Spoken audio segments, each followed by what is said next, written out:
The gleaming chrome and starched white of Harrington's haven, a temple of exorbitant culinary worship, felt colder than usual that Tuesday. Elara, a woman whose hands coaxed magic from humble ingredients, whose quiet dignity was a stark contrast to the restaurant's ostentatious flair, felt a knot of dread tighten in her stomach. Her son, 6-year-old Leo, his dark eyes wide with the unfamiliarity of the bustling, territorial kitchen, sat on an overturned milk crate in a shadowed alcove, a worn picture book clutched in his small hands. Her babysitter had called in sick, a last-minute catastrophe, and with no family nearby and rent looming, missing a shift was an unthinkable luxury. She had prayed for invisibility, for a smooth, unnoticed service. But fate, in the form of Mr. Reginald Thornton, the perpetually sneering floor manager whose loyalty to Mr. Harrington was as slick as the grease on his thinning hair, had other plans. Thornton's eyes, like a hawk spotting a field mouse, zeroed in on Leo. A cruel smirk twisted his lips. Well, Elara, he began, his voice dripping with condescension, loud enough for the other kitchen staff to pause their frantic work, decided to open a daycare amongst the soufflés, have we? Elara's face flushed, but she kept her voice even. Mr. Thornton, my apologies. My sitter cancelled unexpectedly. Leo will be no trouble, I promise.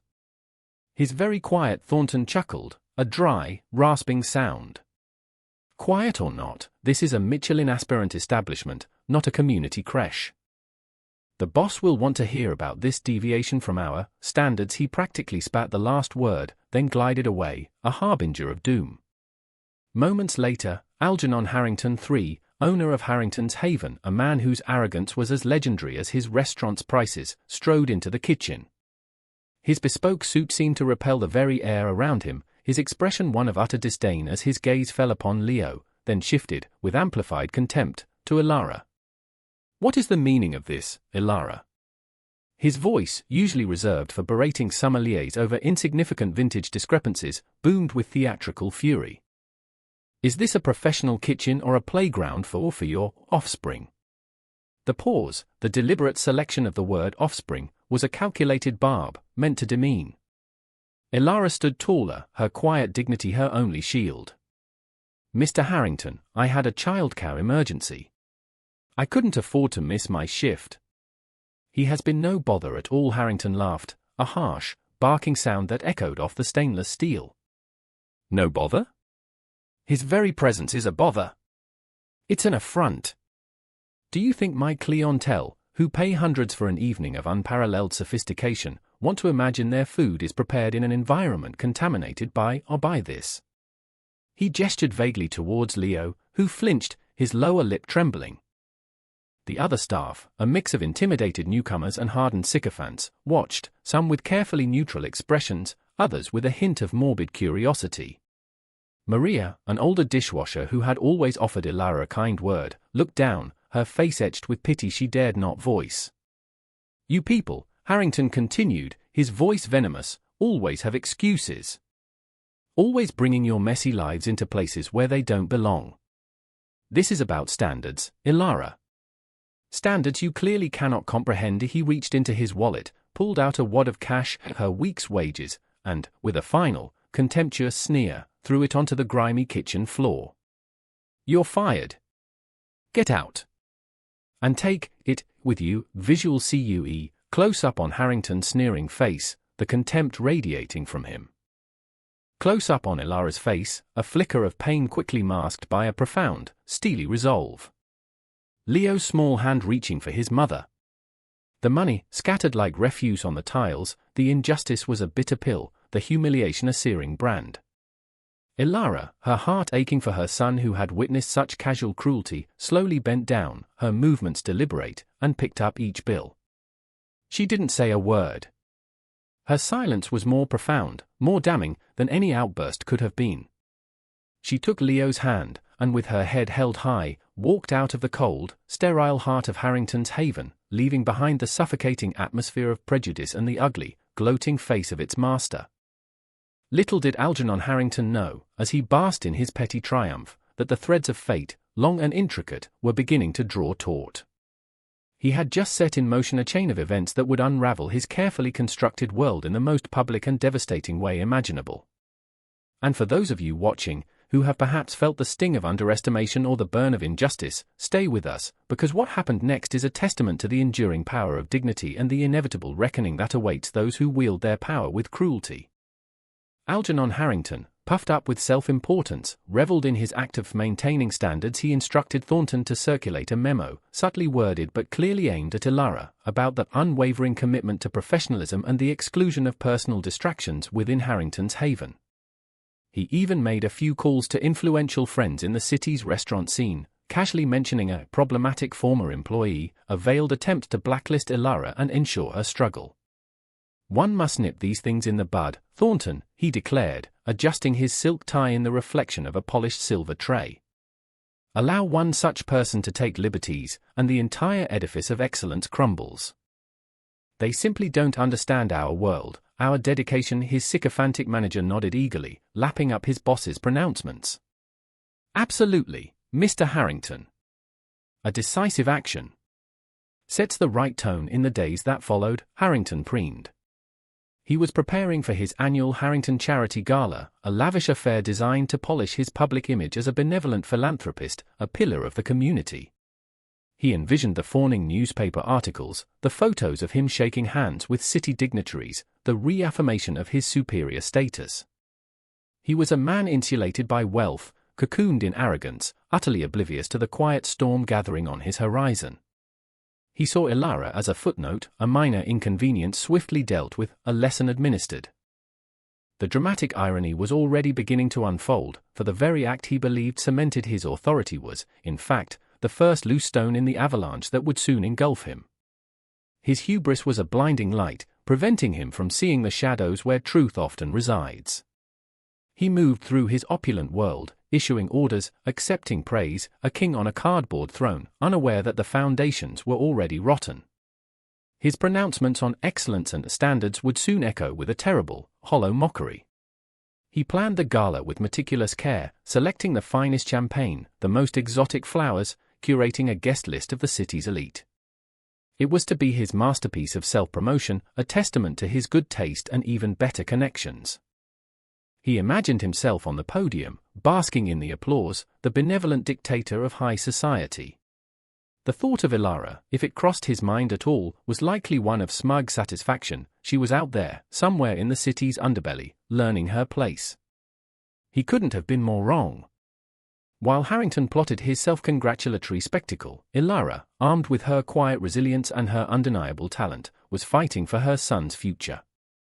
The humiliation at Harrington's haven had been a brutal blow, but it had not broken her spirit. It had, instead, forged it into something even stronger. She scoured job listings, her heart heavy but her resolve firm. Each rejection, each closed door, only fueled her determination. She would not let one cruel man define her worth or dictate her son's fate. She owed Leo more than that. She owed herself more. And somewhere, in a different part of the city, a new establishment was preparing to open its doors, a place founded on principles Harrington couldn't even fathom: compassion, respect, and genuine quality. A place called the Sanctuary Kitchen. Elara finally secured an interview, then a cooking trial. At the Sanctuary Kitchen, the atmosphere was a world away from the cold, sterile grandeur of Harrington's haven.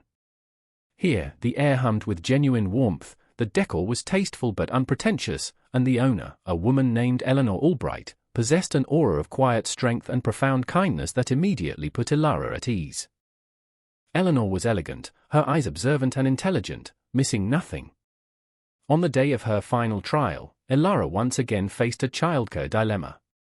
With a sigh, knowing it was a risk, but having no alternative, she brought Leo. He sat, as before, in a quiet corner of the gleaming new kitchen, this time with a small sketchpad and crayons provided by a smiling sous chef. Elara poured all her skill, all her heart, into the dishes she prepared. The aroma that filled the kitchen was a testament to her passion, a symphony of flavors crafted with love and precision. Eleanor Albright watched, not just Elara's technique, but the way she moved, the respect she showed for the ingredients, the quiet focus in her eyes. When Elara presented her creations, Eleanor tasted each one thoughtfully. "This is exceptional, Elara," she said, her voice sincere. Truly exceptional relief washed over Ilara, but the true test was yet to come. As they discussed the role, Eleanor's gaze drifted to Leo, who was diligently coloring, his small brow furrowed in concentration. "And this young man?" Eleanor asked gently. Ilara's breath hitched. "This is my son, Leo." "Again, my sincerest apologies, Mrs. Albright. I had a last-minute issue with his care." Eleanor smiled, a genuine, reassuring smile. "Please, don't apologize. He's been perfectly behaved." She walked over to Leo, crouching down slightly. "Hello, Leo." "I'm Eleanor." Leo looked up, his dark, innocent eyes meeting hers. Eleanor's smile wavered, a strange, unreadable emotion flickering in her own eyes. She looked at him intently, a deep, searching gaze. Visual CUE, slow motion as Eleanor's eyes lock with Leo's. A subtle zoom on her face, capturing a cascade of emotions: surprise, confusion, a dawning, almost painful recognition. Then, she uttered the words that would change everything, words spoken softly, almost to herself, yet laden with a universe of unspoken history. He looks so familiar." She paused, her gaze fixed on Leo's small face, particularly a tiny, crescent-shaped birthmark just below his hairline, partially hidden by his curls, a birthmark identical to one her own long-lost child possessed. "He looks like my son." The air in the kitchen crackled. Ilara felt a shiver run down her spine, a sense of foreboding mixed with a strange, inexplicable hope. This was the moment. The hidden power, not of Ilara's cooking skill, though it was formidable, but the undeniable, unshakable truth of Leo's identity, was beginning to surface. Eleanor Albright had been married to Algernon Harrington years ago. It was a toxic, abusive marriage from which she had barely escaped with her sanity.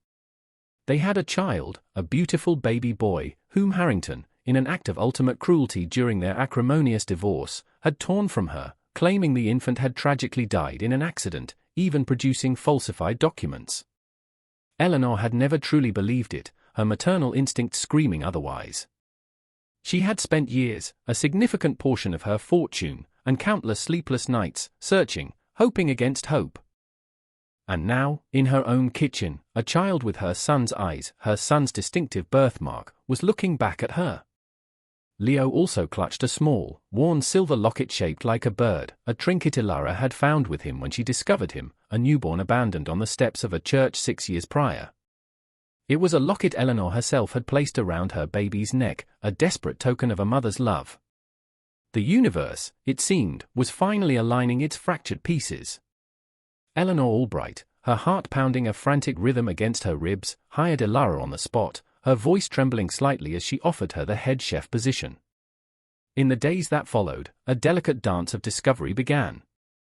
Eleanor, with gentle tact and a compassion that resonated deeply with Ilara, began to ask about Leo's past. Ilara, sensing a profound, unspoken connection, recounted the story of how she had found Leo, a tiny, helpless infant abandoned with nothing but the clothes on his back and a unique, intricately carved silver locket shaped like a swallow in flight. As Ilara described the locket, Eleanor's breath caught in her throat. Visual CUE, a flashback, a younger Eleanor, tears streaming down her face, lovingly placing an identical silver swallow locket around a baby's neck. She asked, her voice carefully neutral, if Ilara still had it. Ilara retrieved it from her purse. She always kept it safe, a tangible link to Leo's mysterious origins. The moment Eleanor saw it, her carefully constructed composure crumbled. Tears welled in her eyes as she recognized the custom-made piece, a gift she had commissioned for her baby boy, Michael, the name she had given him, the name Algernon Harrington had tried to erase from existence. The proof was almost undeniable, but Eleanor, a woman of meticulous thought, knew she needed certainty. With Ilara's tearful, understanding consent, she arranged for a discreet DNA test. The wait for the results was agonizing for both women, a period filled with whispered hopes and unspoken fears. When the email finally arrived, Eleanor opened it with trembling hands. Visual CUE, close-up on the computer screen showing the DNA report, probability of maternity, 99,999%. Eleanor's hand flies to her mouth, a sob escaping, the words blurred, but the conclusion was stark, irrefutable. Leo, the boy Elara had raised with such selfless love was indeed Michael Albright Harrington, Eleanor's son, Algernon Harrington's son. The son Harrington had cruelly declared dead, likely to avoid child support, to sever all ties, to inflict the ultimate pain on his estranged wife. A torrent of emotions engulfed Eleanor, overwhelming joy at finding her child, profound gratitude towards Elara, and a cold, righteous fury towards Harrington. His deception, his cruelty, knew no bounds. Elara, too, wept, tears of relief for Leo, tears of empathy for Eleanor, and a quiet sense of vindication. The world suddenly made a terrifying, beautiful kind of sense. The upcoming Harrington Charity Gala, Algernon's annual monument to his own inflated ego, now presented itself as the perfect stage. Eleanor, her mind sharp and resolute, saw it clearly. This wouldn't be about petty revenge, it would be about justice, about truth, about reclaiming what was stolen and exposing a monster hiding in plain sight. She discussed it with Elara, who, after initial hesitation, agreed.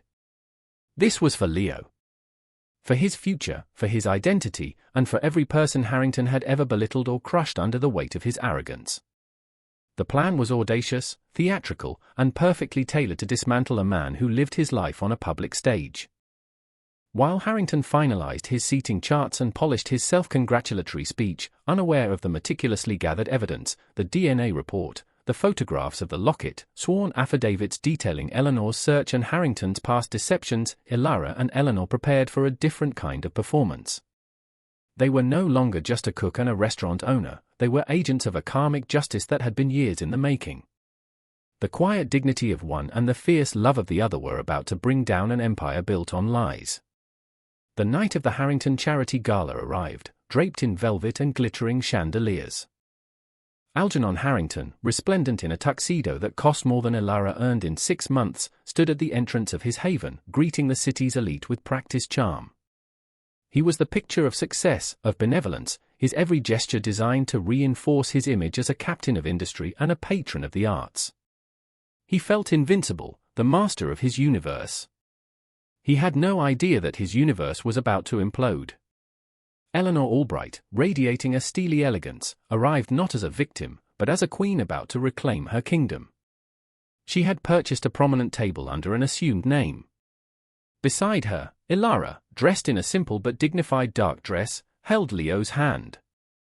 Leo, looking smart in a little suit, was understandably bewildered by the opulence but clung trustingly to his mother and his newfound grandmother.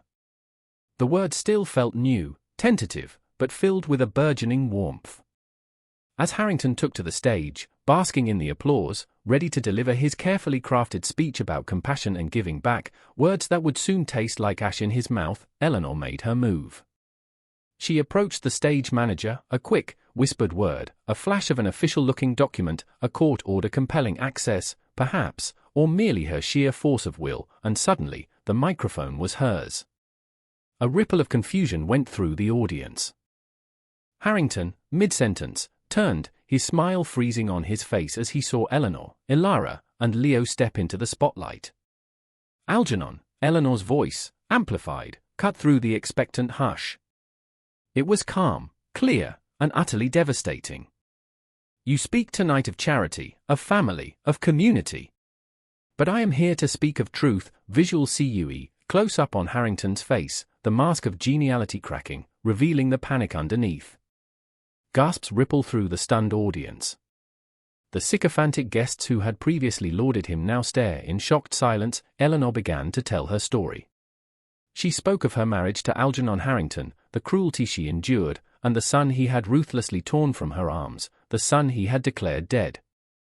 As she spoke, images flashed on the large screen behind the stage, which was supposed to be displaying logos of corporate sponsors, a photo of a smiling baby Michael, a close-up of the silver swallow locket, and then, the damning DNA report, its conclusion stark and undeniable. For years, I searched, Eleanor continued, her voice resonating with pain and resilience. And then, by a miracle, I found him. Or rather, he was found, and cared for, by an angel. She turned to Elara. This woman, Elara, a gifted chef whom Algernon recently fired with utmost cruelty for the crime of bringing her son, our son, to his kitchen because she had no childcare. He threw her wages on the floor, but the collective gasp was louder this time. The story of Ilara's dismissal, now cast in this horrific new light, painted Harrington not just as an arrogant boss, but as a monstrously cruel and hypocritical man. "Meet Leo," Eleanor declared, her voice ringing with maternal pride, as she gently guided the boy forward. "Or as I knew him, Michael Albright Harrington. Your son, Algernon." "The son you told me was dead." Visual CUE, a tight shot of Harrington's face, contorted in a mask of horror and disbelief. His eyes dart around, seeking escape, but he is trapped by 1,000 judging eyes. The downfall was swift, public, and absolute. Business partners began to edge away. The charity organizers looked apoplectic. Whispers of legal action, fraud, perjury, child abandonment, filled the air. His carefully constructed facade shattered into a million pieces. The sycophants who had eagerly participated in his world, including Mr. Thornton who was present, now looked pale and horrified, distancing themselves as quickly as possible. Algernon Harrington stood alone on his stage, stripped bare, his empire of lies collapsing around him in a spectacular, cathartic ruin.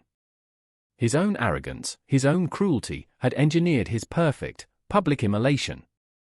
The fallout from the Harrington Charity Gala was immediate and catastrophic for Algernon Harrington. His reputation, once polished to a high sheen, was now irrevocably tarnished, shattered beyond repair. News of his deceit, his cruelty to Eleanor, his abandonment of his own son, and his despicable treatment of Ilara spread like wildfire through the city and beyond. Business ventures collapsed overnight as partners and investors scrambled to disassociate themselves from his toxic name. Banks called in loans. Social invitations dried up. The opulent doors of Harrington's Haven, once a symbol of elite exclusivity, now seemed to represent a monument to moral bankruptcy. Patrons stayed away in droves, and soon, its closure was announced, another casualty of its owner's hubris. Legal proceedings were initiated by Eleanor for past deceptions and by the state for potential fraud related to his false declaration of Leo's death. His assets were frozen, his world shrinking with every passing day. He who had once callously thrown Ilara's wages on the floor now faced the prospect of losing everything, his downfall a direct and undeniable consequence of his own venomous actions. Visual CUE, montage of newspaper headlines screaming Harrington's disgrace. Empty tables at Harrington's Haven. Harrington looking disheveled and defeated, hounded by reporters, but as Harrington's world descended into darkness, a new, brighter world was dawning for Ilara, Leo, and Eleanor. They formed an unconventional but deeply loving family. Eleanor, with her considerable resources and business acumen, ensured Ilara was not just employed but celebrated. She made Ilara a full partner and head chef of the Sanctuary Kitchen. Under Ilara's inspired culinary leadership and Eleanor's ethical guidance, the Sanctuary Kitchen flourished, becoming a beacon of hope and a testament to what a business could be when rooted in compassion and integrity. It was renowned not only for its exquisite food, Ilara's talent finally given the stage it deserved, but also for its supportive employment practices, offering fair wages, benefits, and even on-site childcare assistance, a direct counterpoint to Harrington's cruelty. Visual CUE, Ilara, beaming in her pristine chef's whites, confidently leading her kitchen team. Leo, laughing, playing in a bright, cheerful room at the Sanctuary Kitchen, clearly thriving. Eleanor watching them both with a look of profound love and contentment. Contrast this with the earlier images of Ilara's distress and Leo's fear. They didn't stop there. Together, Ilara and Eleanor established Leo's Light Foundation, an organization dedicated to supporting single parents facing hardship, helping children who had been abandoned or were in precarious situations, and advocating for ethical treatment in the workplace. It was a beautiful, constructive response to the ugliness they had endured, transforming their pain into a powerful force for good. Ilara, once underestimated and humiliated, now stood as a respected entrepreneur, a celebrated chef, and a symbol of resilience. Her quiet dignity had outlasted Harrington's loud arrogance. Her talent, once dismissed, now brought joy and sustenance to many. Leo, no longer a symbol of his mother's hardship, was a happy, secure child, surrounded by love, his future bright and full of promise, a living testament to the truth finally revealed. The triumph was not just personal, it was a victory for decency, for kindness, for the quiet power that resides in those who are unjustly belittled. It was a profound and public affirmation that true worth is measured not in dollars or status, but in the content of one's character and the compassion one shows to others. And so, the story of the black cook, fired so cruelly for the simple act of trying to care for her child, and the arrogant millionaire who believed himself untouchable, reaches its deeply satisfying conclusion. What can we learn from this dramatic turn of events, this karmic recalibration of fortunes? We learn that prejudice is a poison, a blinding force that corrodes the soul of the one who wields it and inflicts deep wounds on those it targets. Algernon Harrington, in his contempt for Elara, in his dismissal of her humanity based on her race and her circumstances, was blind to her true worth, blind to the quiet strength she possessed, and utterly blind to the monumental secret her son carried, a secret that was, in fact, a piece of Harrington's own shattered past. We see, with resounding clarity, that true power does not reside in wealth hoarded, nor in authority wielded like a weapon. It is not found in bespoke suits or Michelin stars gained through fear and intimidation. No, true power, enduring power, is found in dignity maintained in the face of indignity. It is found in resilience, in the courage to stand up after being knocked down, not with fists, but with unwavering moral integrity. Elara's quiet strength, her refusal to be defined by Harrington's venom, was a force far greater than all his bluster. We are reminded that the universe, in its own mysterious way, often has a sense of justice that is both ironic and profound. Harrington's attempts to humiliate Elara, to make an example of her, were the very actions that set in motion his own spectacular public downfall. His hubris was the architect of his ruin. He sought to silence a voice he deemed insignificant, only to have that silence amplify into a chorus of condemnation that brought his world crashing down.